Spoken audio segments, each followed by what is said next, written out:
Have you ever wanted to start a YouTube channel but didn't know where to begin? Well, let me take you behind the scenes of my journey. And just for a little bit of background, hi there, I'm Sloan. I am a no sabo kid turned language learner, and I decided that I wanted to start a YouTube channel, partially to connect with other people and partially just for the love of the game. Now, the entire reason why I decided that I wanted to start a YouTube channel is because it's something that I've always wanted to do, like in the back of my mind, but I never really got the courage to start, partially because I didn't know what I wanted to make content about, and partially because I wasn't super confident in speaking to people or to camera, what have you.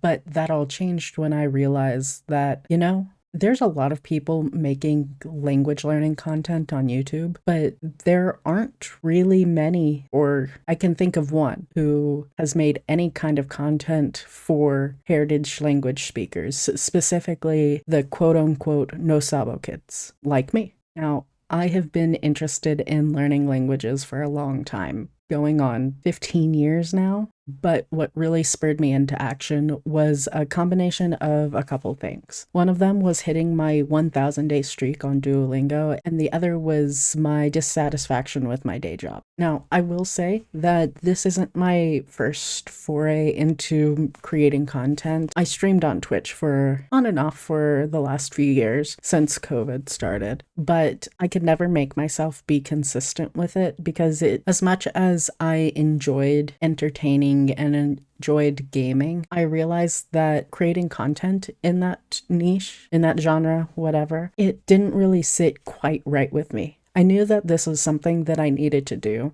but it wasn't the correct space for it. However, one of my biggest takeaways, both from starting this channel now and from all the way back then, is putting yourself out there like this is both incredibly scary and also one of the most exciting things I've ever done. Now, as far as the initial steps I took to get the ball rolling for this channel, I had my niche, great.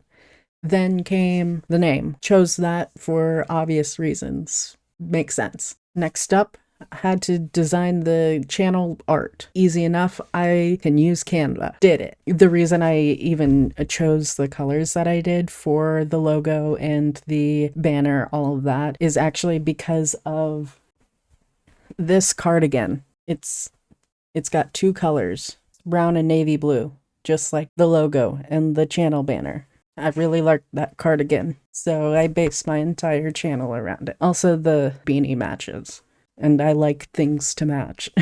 As far as like equipment goes, I'm very much operating on a $0 budget. Everything that I'm using, I have owned for at least 3 years. I'm using a Logitech webcam for my camera, partially because I don't like how my audio sounds if I record on my phone. My microphone is a Razer Siren Mini USB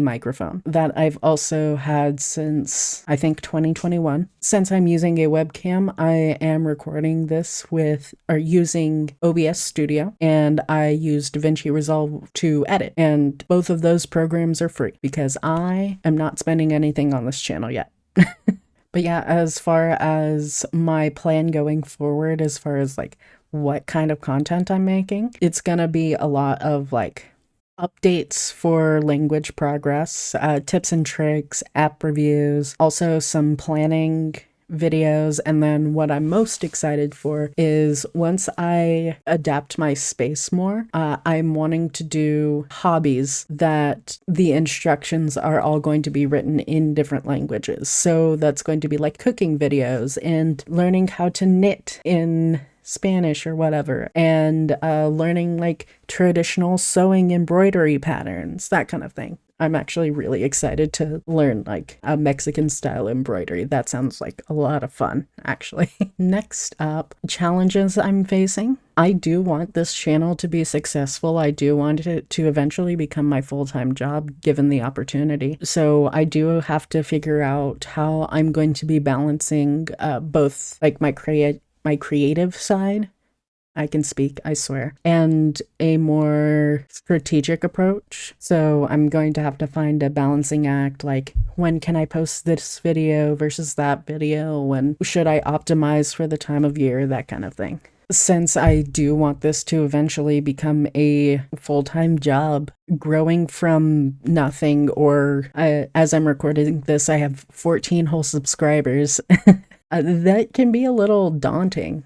I will say that the first few videos that I've posted have picked up shockingly well. I am astounded with how well those videos have performed so far, but I'm still holding my breath, just waiting for the other shoe to drop and waiting for... My first video has 9 views currently, and that's more what I was expecting out of the first like 10 videos. So to have one hit, I think it's currently sitting at like 330 views, and the third video sitting at over 150 views right now, last I checked. That is mind-blowing to me. But yeah, I fully expect that more of the videos are going to be in the 10 view range, and I'm just waiting for that to happen.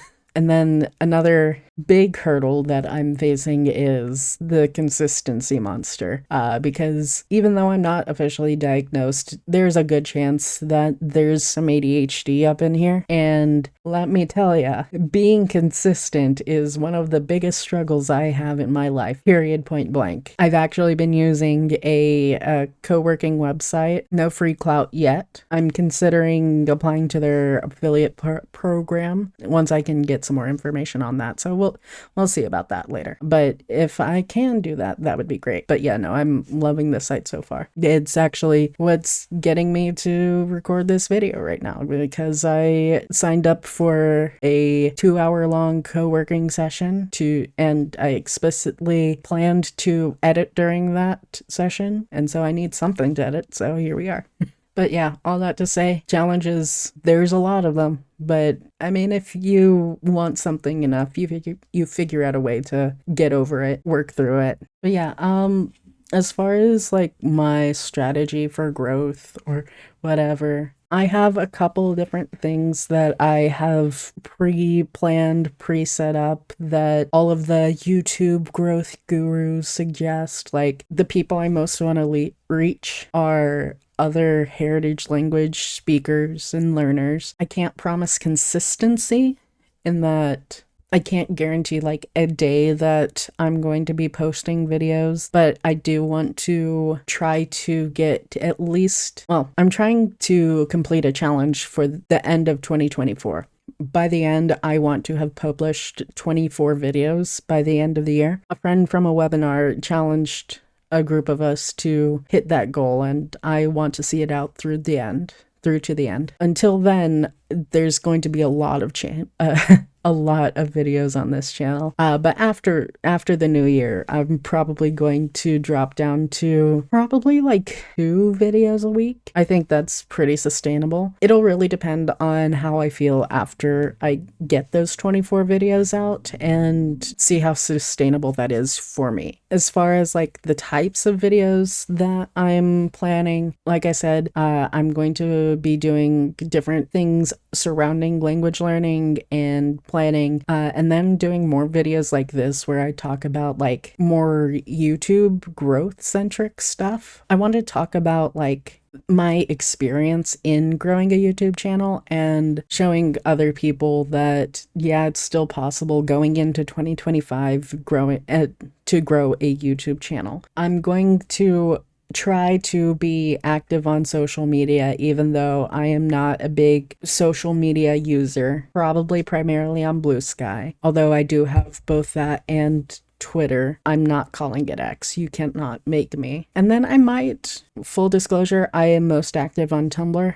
I will not be sharing my main Tumblr blog, but I might make a second blog for this account. Let me know in the comments if you want that. Later down the line, once there's more of a community built, I'm considering starting up a community hub of some sort, whether that be through like Circle or Discord, Slack, something like that, where we can do like book clubs or exchange language advice, that kind of thing. That idea is still very much in the early stages. That will not be happening for a long while. Also, I do want to do collaborations at some point. If you guys can think of anyone that you want me to collab with, or if you want to suggest to other people that they should collab with me, then I will take that into consideration. But don't be spammy, don't be weird, please. No one likes that. Stop it. And then, yeah, I gotta learn the analytics side of things, which I'm okay with because I'm a bit of a data nerd. So learning how the different analytics charts work on YouTube is actually going to be kind of fun. I'm actually pretty excited about that. But yeah, if you're thinking about starting a YouTube channel, just do it. Join me. We can grow together. Hit me up. So what if you start small, only have like your mom and 2 friends watch your videos? That's still something. That's still a starting point. I will say, just as a note, I have not showed this channel to any of my family members and only to a select few friends. So it is very much possible to get your first views and subscribers without telling anyone. But yeah, just learn as you go, get better with every video, enjoy the process, and the outcomes will come. If you are curious to see how this channel grows, or if you love language learning content, go ahead and hit the subscribe button. It probably won't bite much. And if you're curious what else I've got going on, you can check out this video here.